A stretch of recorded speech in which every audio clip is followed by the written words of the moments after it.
ልበቀና ደጋጎችን በማስተባበር አቅም ያጡና ማህበራዊ ጫና ያደከማቸውን ወገኖች መድረስ ላለፉት 8 ዓመታት መንግስት የሚከተለው የሰው ተኮር ፖሊሲ አንኳር ነጥብ ነው። ለዚህ ደግሞ በጎ ፈቃደኝነትን ባህሏ ያደረገችው አዲስ አበባ ከተማ ዋነኛ መገለጫ ነች። በከተማዋ የበጎ ፈቃድ አገልግሎት ሺዎች በልተው ማደር፣ በዓልን በደስታ ማሳለፍ ብሎም ለመውደቅ ከምታጣጥር ደሳሳ ጎጆ ወጥተው ደረጃውን በጠበቀ የመኖሪያ ቤት ለመኖር ችለዋል። የትንሳኤ በዓልን በማስመልከት በበጎ ፈቃድ የተገነቡ 215 ቤቶች በከተማ ደረጃ ለተጠቃሚዎች ሲተላለፉ በኦሮሚያ ባንክ ትብብር በቦሌ ክፍለ ከተማ የተገነቡ ቤቶችን ለተጠቃሚዎች ያስተላለፉት የአዲስ አበባ ከተማ ከንቲባ ወይዘሮ አዳነች አቤቤ ለተለያዩ ማህበራዊ ችግሮች የተጋለጡና የሀገር ባለውለታዎች የእድሉ ተጠቃሚ መሆናቸውን ተናግረዋል። ዛሬ ትንሳኤ በዓልን ምክንያት በማድረግ በከተማችን 215 ቤቶችን እያስተላለፍን እንገኛለን።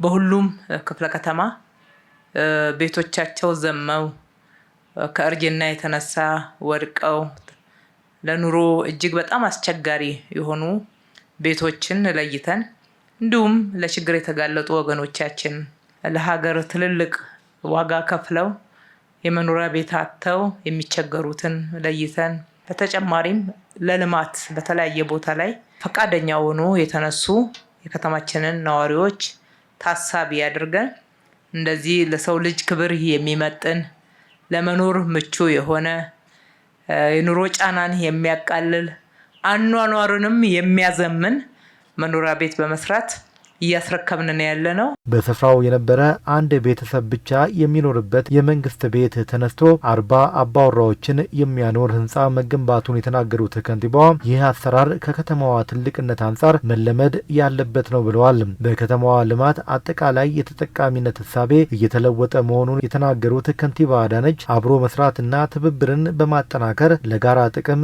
መስራት ይገባል ብለዋል። ይህንም ቤት አንድ የከተማችን ነዋሪ ነው በቀበሌ ቤት ሲጠቀሙበት የነበሩ ሰፋ ያለ ቤተሰብ ስላላቸው እና እንዲህ አይነት አስተዋጽኦ ስላደረጉ ዛሬ ለነሱ 2 ቤት ነው ያስረከብናቸው።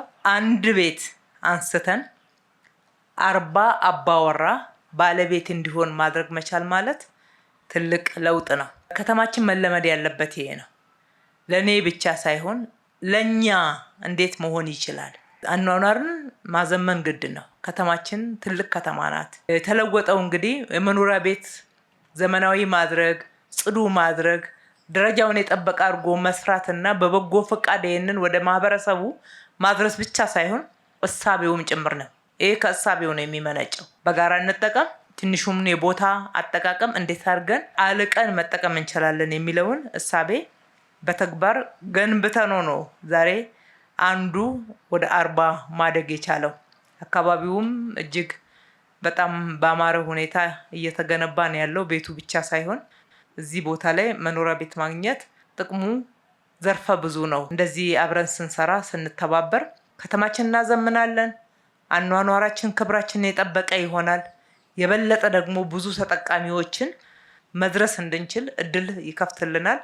ይህ ሁሉ አንድ ላይ ሲደመር ለሁላችንም ጥቅም ነው የሚሆነው። የግሉ ክፍለ ኢኮኖሚ እድገት ከህዝብ ጋር መሆኑን በማመን ማህበራዊ ኃላፊነቱን መወጣቱን ሊቀጥል እንደሚገባ የተናገሩት ከንቲባዋ ለተገነቡት ቤቶች አስተዋጽኦ ላደረጉ አካላት ሁሉ ምስጋና አቅርበዋል። ስንተባበር፣ ስንደጋገፍ፣ በጋራ ስንቆም በጣም ትልልቅ ነገሮችን መስራት እንደምንችል ማሳያ ነው።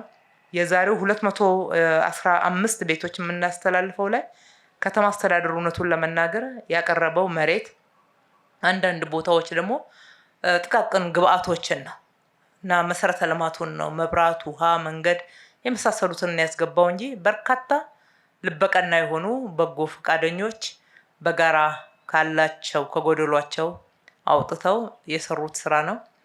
በዚህ በጣም ደስተኛ ነን። በጎ ፈቃድ በከተማችን በብዙ መንገድ ባህል እየሆነው መጥቷል። ግማሹ በጉልበቱ፣ ግማሹ በእውቀቱ፣ ግማሹ በሐሳቡ አስተዋጽኦ የሚያደርግበት ስርዓትና ባህል እየዳበረ መጥቷል። ለዚህ ነው ፈጣን የሆነ ስራ እየሰራን ያለነው።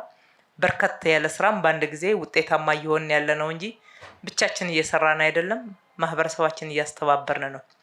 ለዚህ ከ80 ሚሊዮን በላይ ወጪ አድርጎ የገነባልንን ኦሮሚያ ባንክን በራሴም በከተማ አስተዳደሩ ስርም እጅግ አድርጌ ማመስገን እወዳለሁኝ።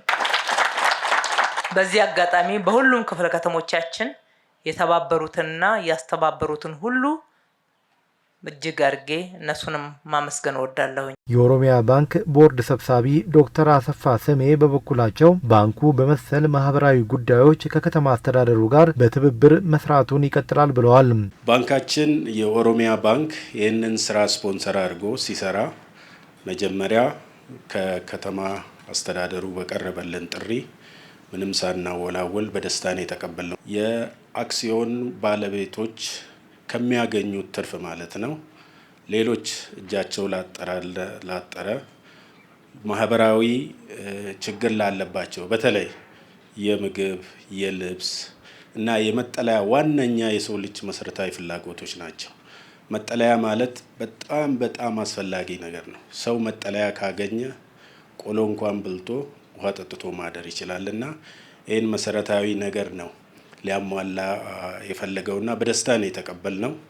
አሁንም ከመስተዳድሩ ጋር ማለት ነው ከአዲስ አበባ መስተዳድር ጋር ቀደም ሲል ስንሰራ እንደነበረው ወደፊትም እንዲሁ እንሰራለን። ከሀገራዊ ለውጡ በኋላ ከ40 ሺህ በላይ ቤቶች በበጎ ፈቃድ አገልግሎት ተገንብተው ለተጠቃሚዎች ተላልፈዋል።